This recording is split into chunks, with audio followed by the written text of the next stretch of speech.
So what is it that makes one so humble? It is the vast knowledge of the universe that one could never understand enough that makes one humble. When, for example, when we are in primary school, we learn how to add numbers, like 4 and 4 makes 8, and 3 and 3 makes 6. And later we learn more complicated things, like 1 tomato is $3. So if I buy 3 tomatoes, how much? And then later somebody else buys again for me 1 tomato less. So I have only 2. So now how much do I have to pay, and how much that person and all this kind of complication. And if we have solved this mystery, and we feel very proud, we come home and tell our parents how great we are at school, that we can make 1 tomato less and 2 tomatoes more without any problem. And we can make numbers working and running, and we feel so proud. And that is our small accomplishments, and we feel very proud. And later when we go to high school and college, this petty fight will wash itself away, because we know this is so little we know. Is that not so? Yes, similar things. Those who practice very little, they boast a lot. They like to let people know they have superpower and demonstrate it in public, or write books about it and charge people money for it.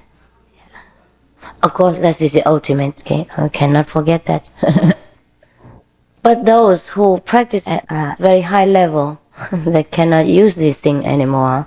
They feel ashamed if they ever have to use it, if they are even forced to use it. Remember the story of Moses? When he came back to his kingdom before, he was banished for a while, and he went to the desert. And then he did not die, and then he had seen God, and he seen the flame, and he heard the thunder. Remember? As is the inner vibration and the inner light. So now we know if we practice this method. Before I did not know what it means. Why is God's voice like thunder? And then why is it he appears like a big flame? It sounds so terrible, so scary. But no, the fire isn't the fire, and the thunder isn't the thunder. The thunder is so soothing that we will want to listen to it again and again. It's not the thunderous and boisterous outside thunder, but it's the inner one that heals all kinds of sickness and ignorance and arrogance and all kind of misery. But I may inform you, the thunder inside even is not the highest sound that you should listen to. It's only one of those high beginners. There are others which are more enchanting, more wisdom offering, and I think, I don't know how to explain. It's everything in it. Now I just forgotten what is that, where I was before. I'm getting old. What was it?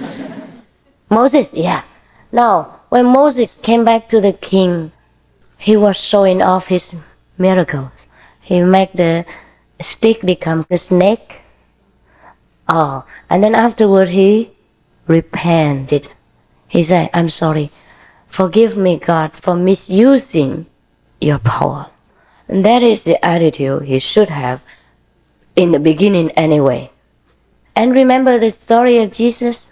When he went to the marriage party, and he had to make wine out of water. Wasn't he so willing and so proud and so immediately doing this? No, he wasn't. He even slightly so-called scolded his mother. Why have you disclosed this thing to people? Is that not so?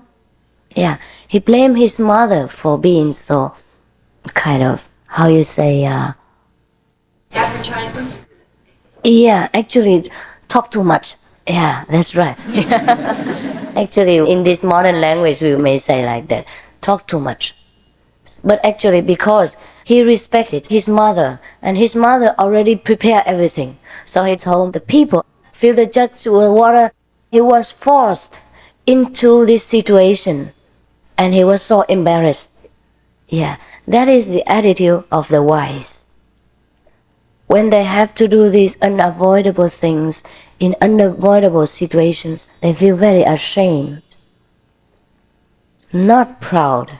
That is the way to discern between a real and a false master. The false master always advertise their small, petty, miraculous power. The real master never. If he has to do it, he does it in secret.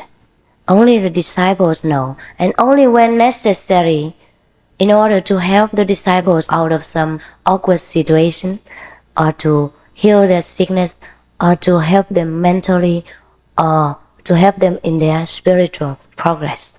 And the disciples know so well how great their master is, and they know very well. They alone know.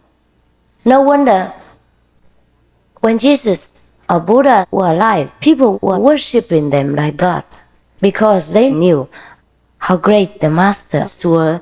Only they knew. And so the outside people looked at them, worshipping them, their masters, like God, worshipping them more than the average priests and monks or other so-called prophets. Then they became jealous, they became angry. So arose all kinds of attacks and harm to them. If only these real masters demonstrated to the people at large how great they are and how many kinds of miraculous power they possess, then you could imagine how many people will run to them. They don't have to do anything more, do not have to spend so much money, just go on TV and do some tricks. Yeah? And that would be enough. Or heal some sick people in front of thousands. And that will be the end of their mission. Everybody would come to their feet, and no need to do any more advertisement, and no need to work so very hard and run from one place to another. But they are not to do that. They cannot. They are not in a position to do so, and they are so humble to do so. They cannot even imagine doing such thing. That is the problem.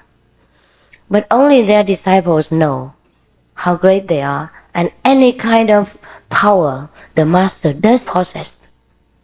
There is nothing in this universe that doesn't belong to a real master, like Jesus or Buddha, or anyone that has attained their level. The whole universe is their home. Every living thing, every grass belongs to them and obeys them at will. But they do not exercise this authority on anything, because they have the quality of God. And God is free will, freedom, live and let live, love and love only. No pressure, no pushing, no controlling, no hinting, no tricking, no using any power to convert people, but using wisdom, logic only, in order to appeal to their own wisdom, so that they themselves awaken. They awaken themselves, not by any power or hypnotism. The master can hypnotize, can do all kinds of power, all kinds of miracles, but they don't, because they came from God, and God is all free. God is not interfering with people's business.